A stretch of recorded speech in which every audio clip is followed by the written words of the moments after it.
Hi everybody, welcome back to RV Miles. I'm Jason Epperson, and today some breaking news in the Nomad Internet scandal. Texas Attorney General Ken Paxton has filed a lawsuit against Nomad Internet, calling its operations, quote, an illegal scheme that often resulted in paying customers losing all internet access. The lawsuit alleges violations of the Deceptive Trade Practices Act by GEV IO LLC, doing business as Nomad Internet, and its owners, Jessica Garza and her husband, Homero Garza, who has been operating the company under the name Jayden Garza. Texas calls Nomad a $75 million deceptive scheme run from the Garza's home in New Braunfels, Texas. The lawsuit alleges that Nomad acquired large quantities of SIM cards from legitimate wireless internet providers, reprogrammed those SIM cards to avoid detection, and then repackaged the telecommunication equipment for resale. A press release from the Texas Attorney General says the Garzas misrepresented their relationship with cellular carriers, inducing customers to purchase expensive monthly internet service plans. Quote, I've secured a temporary injunction with an asset freeze against Nomad Internet to make sure they cannot scam any more unsuspecting customers who are simply trying to obtain basic internet access, said Attorney General Paxton. Last week, we ran a story here tying Nomad Internet's founder and CEO Jayden Garza with his past life as Homero Garza, convicted for a cryptocurrency Ponzi scheme in 2017. Mr. Garza was released from prison in 2020 under a 3-year supervised release deal and was ordered to pay over $9 million in restitution to past victims, which he hasn't done. We found Garza was living in a home valued at over $1 million and had been advertising for a maid, a butler, and personal assistant while still owing his past victims. Recently, Nomad Internet was dropped by many social media influencers in the RV community due to their followers' issues with customer service, double billing, and the like. The Texas AG petitioned for the surprise injunction and asset freeze, believing that the Garzas would evade service of process and destroy relevant records if prior contact was made. The filing says that Nomad Internet is the alter ego of the individual defendants, including the Garzas and an individual named Alan Harmon, who used the ill-gotten gains for personal purposes. By selling and distributing telecommunication equipment acquired without authorization, along with falsely representing their affiliation with reputable internet service providers, Texas says that Nomad Internet has engaged in false, misleading, and deceptive acts and practices declared unlawful under the Deceptive Trade Practices Act in the state.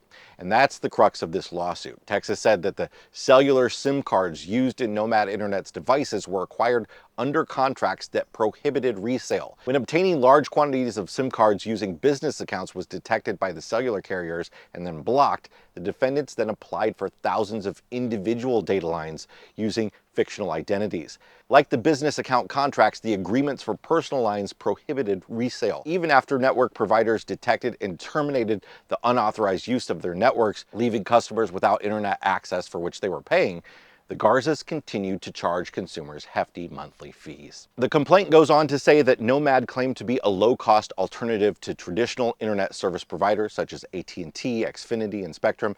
Instead, its plans are more than triple the national average price, with sign-up fees ranging in the hundreds of dollars. Last fall, Nomad switched all or most of its plans to Verizon, saying publicly that they had an official relationship with the cellular giant. According to the lawsuit, Verizon conducted an undercover operation to determine if their SIM cards were being acquired and leased without authorization.